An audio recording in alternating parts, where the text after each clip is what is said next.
নরম ও কল্পনার মতো স্বর। পিপুরিয়া এক ব্যস্ত পিঁপড়ার শহর।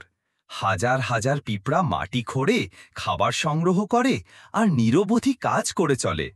কিন্তু তাদের মাঝে ছিল একজন ব্যতিক্রমী, নাম তার অ্যান্টি। অন্যরা যখন কাজ করে, অ্যান্টি তখন পাতার গিটার বাজায় আর নিজের মতো করে গান গায়। সবাই তাকে পাগল ভাবে, বলে পিঁপড়ার আবার গান বাজনা। কিন্তু অ্যান্টির ছিল এক স্বপ্ন, সে হতে চায় রক স্টার। আর একদিন তিনজন বন্ধু এগিয়ে এলো, ডোডো, কিকি আর বুবু। গড়ে উঠল এক ব্যান্ড। পোকামাকড়ের ভিড়ে এক রাতে শুরু হলো প্রথম কনসার্ট।